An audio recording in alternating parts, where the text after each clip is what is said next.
अस्सलाम वालेकुम नाज़रीन, मैं हूं फर्रुख अब्बास और चैनल है न्यूट्रल बाय जावेद चौधरी। नाज़रीन, आज की खबरें बाकी दिनों से कुछ ज़्यादा ही इंपॉर्टेंट है और सबसे पहली खबर जो आज हम आपको बताएंगे वो बताएंगे डोनाल्ड ट्रंप के हवाले से। उनकी सुप्रीम कोर्ट ने क्या काम किया जी कि उनके सारे फैसलों को उड़ा कर रख दिया। अब ये देखें, दुनिया का सबसे बड़ा सदन जिसे पूरी दुनिया डर रही है, उससे उसकी अदालत नहीं डर रही। उसकी अदालत ने उसके खिलाफ फैसला दिया और अब लग ये रहा है कि जैसे अमेरिका की इकोनॉमी पूरी की पूरी तबाह ही ना हो जाए। ये बड़ी डिटेल स्टोरी है, ये जानिएगा। और इसके साथ फिर हम आपको ये बताएंगे कि इंटरनेशनल स्टेबिलिटी फोर्स जो कि बनाई जा रही है गजा के लिए, बनाई जा रही है फलस्तीन के लिए, उसमें पाकिस्तान जा रहा है या नहीं जा रहा। बहुत बड़ी खबर आ गई है और पाकिस्तान के नाकदीन के लिए तो यकीनन, जैसे कहते हैं ना, वो नाकों चले छपवा देना, पाकिस्तानी गवर्नमेंट ने वो किया है उनके साथ, तो बड़ी जबरदस्त खबर है, ये भी जानिएगा। फिर आपको हम ये बताएंगे जी कि ईरान जो है, क्या इसके ऊपर ट्रंप साहब हमला करने वाले हैं, क्योंकि ट्रंप ने बता दिया हमले का। अमूमन ये होता था कि वो बताते नहीं थे, कहते थे कि हम करने लगे हैं, ये करने लगे हैं, वो करने लगे, लेकिन अब ट्रंप ने बता दिया है कि वो कौन सा हमला करने जा रहे हैं। ये बड़ी डिटेल स्टोरी है। और फिर इसी व्लॉग में हमने यहां बैठ के आपको एक चीज बताई थी और वही चीज अब कंफर्म हो रही है कि ईरान के अंदर जो मुजाहिरे हुए थे, उन मुजाहिरों की वजह क्या थी, उसकी असल वजह आज आप जानिएगा वो क्या थी। बात हालांकि पुरानी है, लेकिन मामला अभी दोबारा से वो इमर्ज हो रहा है, वो हम आपको बताएंगे तो आप चकरा के रह जाएंगे कि वाकई भाई आपकी बात तो ठीक साबित हुई।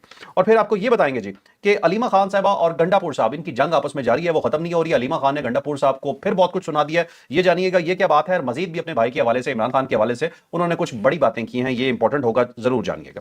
फिर जी हम यहां पीट पीट के थक गए कि थोड़ी सी जी किफायत शारी करें, थोड़ा सा जी पैसा कम खर्च करें, टैक्स पेयर के पैसे को बचा के रखें। और पाकिस्तान इस कंडीशन में नहीं है कि हमारी अशराफिया जो है वो इस वक्त अपने मज़ों को बढ़ा दे और अपनी लग्जरी को बढ़ा दे, लेकिन जितना हम बोलते जा रहे हैं लगता है काम उसकी ऑपोजिट होता जा रहा है। तो पंजाब गवर्नमेंट ने एक और काम कर दिया है, यकीन माने सुन के खुशी आपको बिल्कुल नहीं होगी। हम इनकी तारीफ करते हैं जहां इनकी तारीफ बनती है, लेकिन मुझे नहीं समझ आता कि इस तरह के फैसले कौन करवा रहा है। जो मोमेंटम इन्होंने पकड़ा था बसंत के अंदर, उसी मोमेंटम का शायद बेड़ा गर्क करना चाह रहे हैं। जानिएगा आज की स्टोरी में ये क्या है। फिर आपको एक और ये चीज बताएंगे जी कि पीटीआई को शायद वफादार लोग जो है वो हजम नहीं होते। माजरत के साथ मैं बड़ा हार्ड सी लाइन यूज कर रहा हूं, लेकिन साहबजादा हामिद रजा की एक स्टोरी है, इसके ऊपर हम आपको ये चीज प्रूव करके देंगे कि जो उनके साथ लॉयल होता है पीटीआई के साथ, उनके साथ होता क्या है। तो ये भी जानिएगा आज ही के व्लॉग में। तो हम शुरू करते हैं अपनी सबसे पहली स्टोरी अमेरिका के हवाले से कि सुप्रीम कोर्ट ने क्या किया। अब अमेरिकन सुप्रीम कोर्ट ने कमाल ही कर दिया, क्योंकि डोनाल्ड ट्रंप जब से आए हैं उन्होंने टैरिफ को एक बहुत बड़े हथियार के तौर पे इस्तेमाल किया है, बल्कि बार्गेनिंग चिप के तौर पे इस्तेमाल किया है, ब्लैकमेल किया पूरी दुनिया को।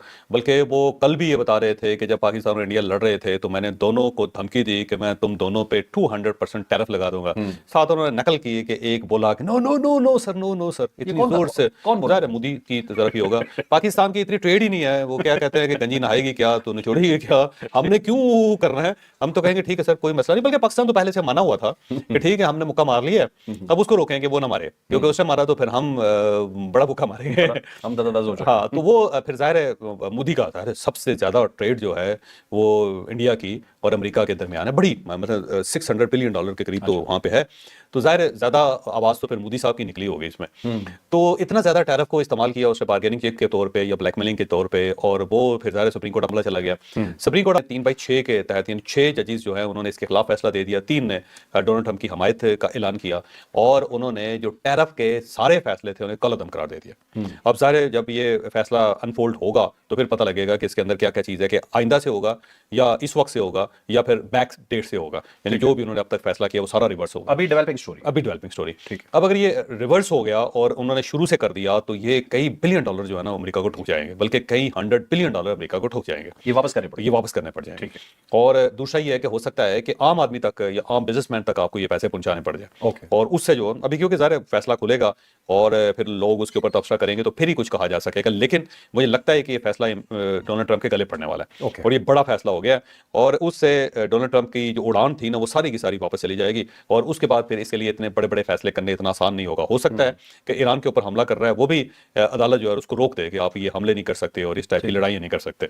और ये भी अगर हो गया तो डोनाल्ड ट्रंप के सारे पर जो है कट जाएंगे। वो जो रोज बोल रहा था, मुंह चढ़ा रहा था ना सब सारी दुनिया का, मेरा ख्याल है उसको बहुत नुकसान होगा इसका। ठीक है। तो अब देखते हैं, क्योंकि इसके अंदर तो उन्होंने डिक्लेयर कर दिया है कि इसने अख्तियार से तजावज़ किया है और इसके पास कोई अख्तियार नहीं था कि ये टैरिफ को बढ़ा सके या कम कर सके। जो भी फैसले करने होते हैं वो कांग्रेस ने करने होते हैं, प्रेसिडेंट ने नहीं करने होते इस टाइप के।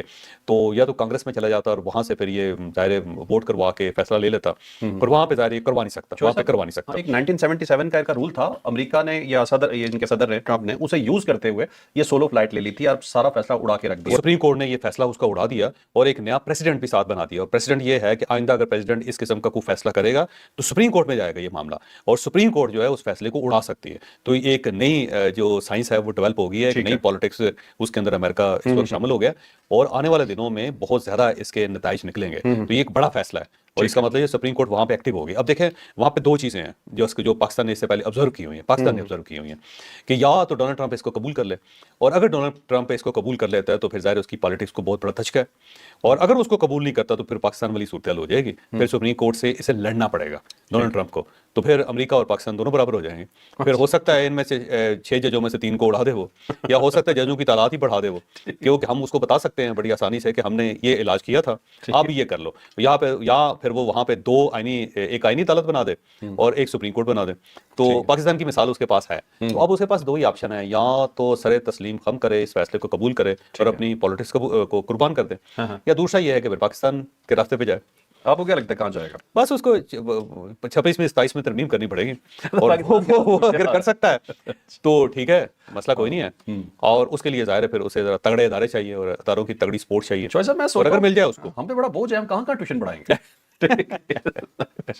अच्छा चले साहब, ये स्टोरी मेरे ख्याल कंप्लीट हो गई है, कुछ और इसमें बताना नहीं चाह बस ठीक है ठीक है। अच्छा चलें आप चलते हैं नेक्स्ट स्टोरी पे। जरा आईएसएफ के हवाले से बताइएगा, पाकिस्तान में बड़ी तनकीद हो रही थी कि आप फलस्तीन फौज भेज के क्या करने अब वाले हैं? देखिए जिन मुल्कों के नाम आए हैं कि वो फौज भिजवा रहे हैं, उसमें इंडोनेशिया है, मोरक्को है, अल्बानिया है, कजाकिस्तान है, कोसोवो है।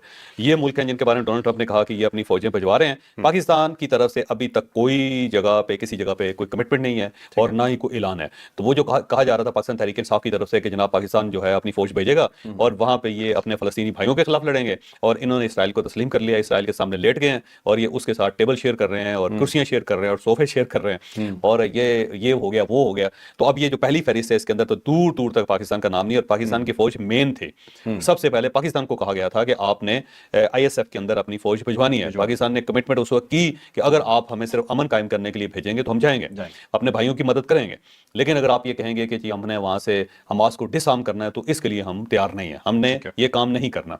और अगर आप ये चाहते हैं कि जी हम अमन कायम करें तो हम सिर्फ हमास को नहीं रोकेंगे, हमने इसराइल को भी रोकना है। ऐसा नहीं है कि इसराइल जो उसको इजाजत दी जाए कि आप बमबारी करते रहो और हमास जो उसके हाथ पकड़ के बैठ जाए। तो पाकिस्तान की शराइत बड़ी क्लियर है और अभी तक ये जो फहरिस्त है इसके अंदर पाकिस्तान का नाम नहीं आया और डोनाल्ड ट्रंप की तरफ से नाराजगी का इजहार भी नहीं किया गया। तो इसका मतलब पाकिस्तान की डिप्लोमेसी कामयाब हो गई। उसने अमेरिका को नाराज भी नहीं होने दिया, डोनाल्ड ट्रंप को नाराज भी नहीं होने दिया, और उसको कन्विंस भी कर लिया कि भाई हमारी ये मजबूरी है, अगर हम ये कमिटमेंट करेंगे तो हमारी अपोजिशन हमें नहीं छोड़ेगी, या फिर अपोजिशन को पकड़ो ना आके पहले तो वो मेरा ख्याल ये है कि पाकिस्तान बड़ी स्मार्टली खेल के कामयाब हो गया। उसने डोनाल्ड ट्रंप को समझा लिया कि भाई हम हमारे ऊपर से उस तरह उठा लो, हम ये नहीं कर सकेंगे, या फिर हमारी शर्तें मानो।